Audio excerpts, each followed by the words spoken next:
I just watched what is easily the best episode of Star Trek produced in the past 15 years, discounting fan creations. Even as I say this, I must acknowledge just how low a bar that sets. As it stands, 45 minutes of an empty set would be better than most of the episodes of Star Trek from the last 5 years. Nevertheless, this episode, the final episode of Star Trek Picard, was almost a good episode. In fact, there were parts that very much felt like an episode of Star Trek.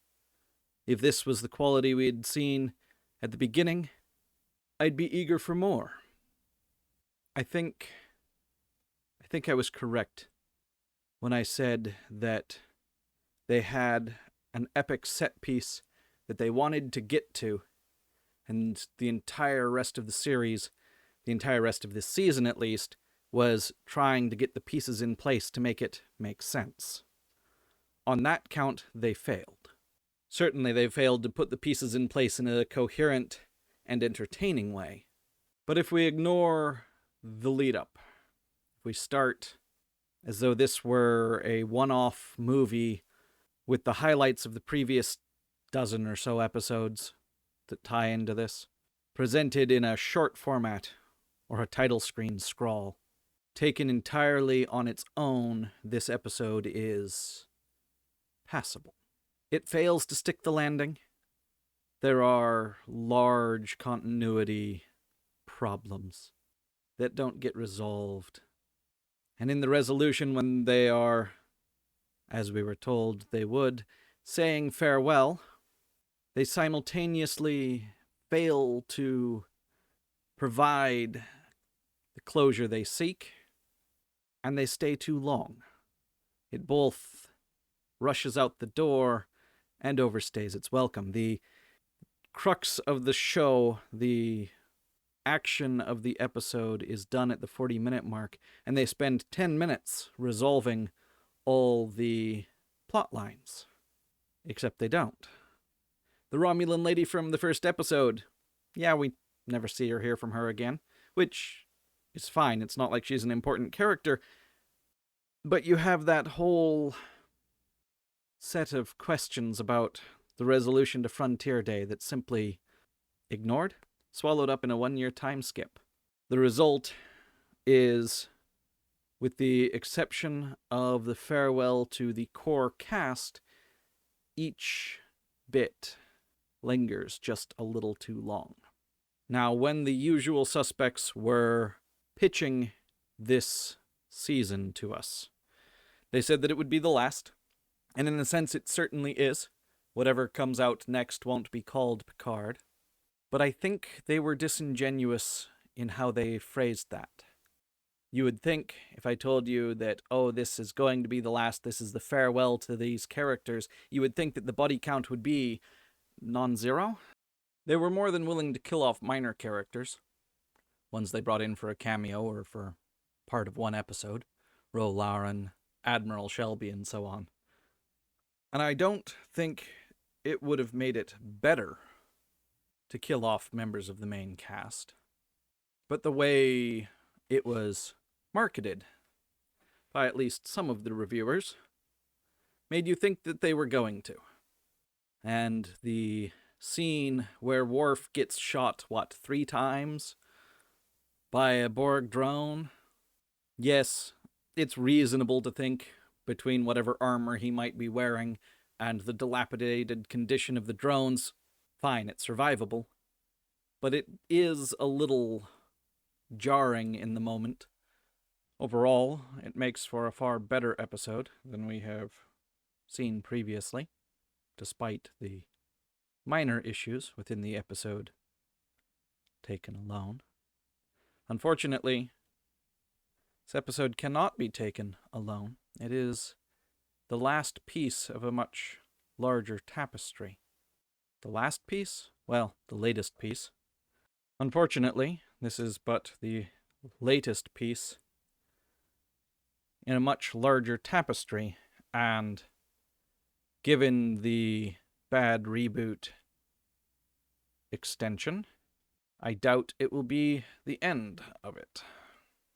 When we consider how it fits into that broader tapestry, its quality immediately falls off.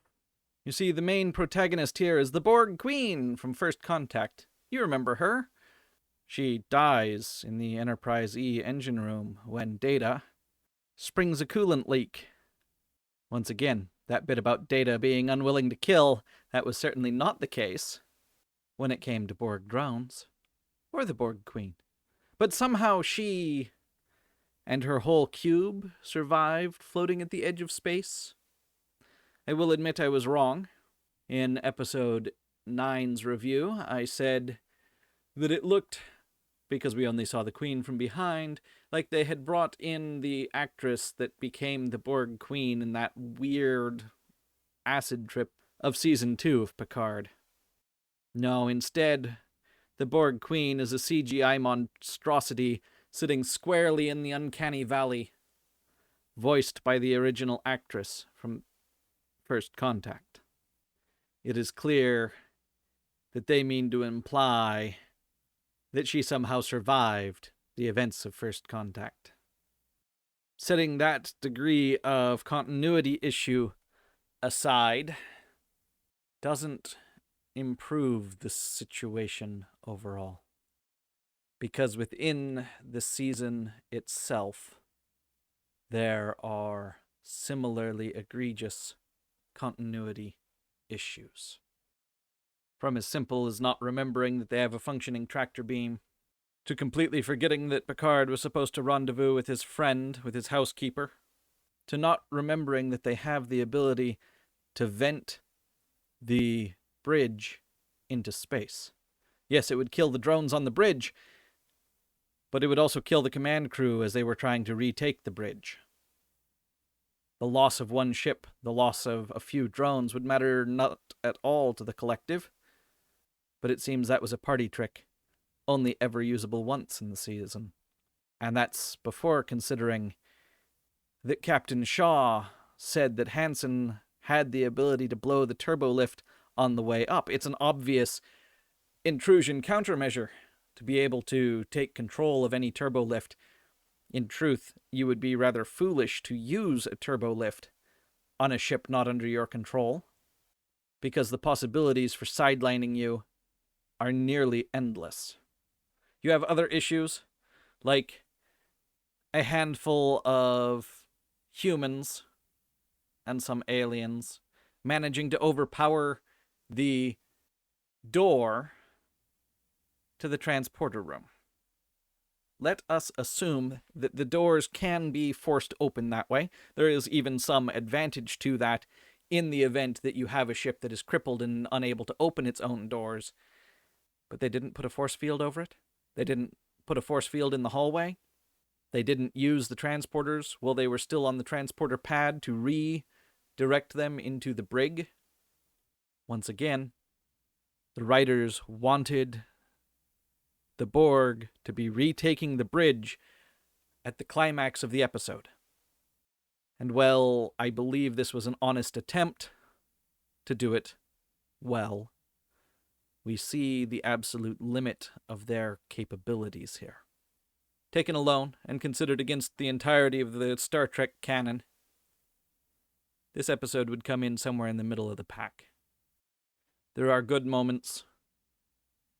There is reasonably good acting from some of the crew in part of it. But taken as the last episode of an atrocity, it is a lackluster finale to an unwelcome and unneeded continuation of a completed story. And in the end, they don't even stick the landing, and it overstays its welcome. I think it could have been saved on the editing floor, but it was not. Overall, I'd give this episode a 4 out of 10. I think that's the highest I've given any of them. It does not redeem the season, let alone the series.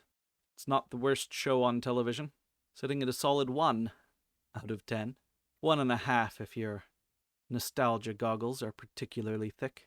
I am just as glad to be shut of it.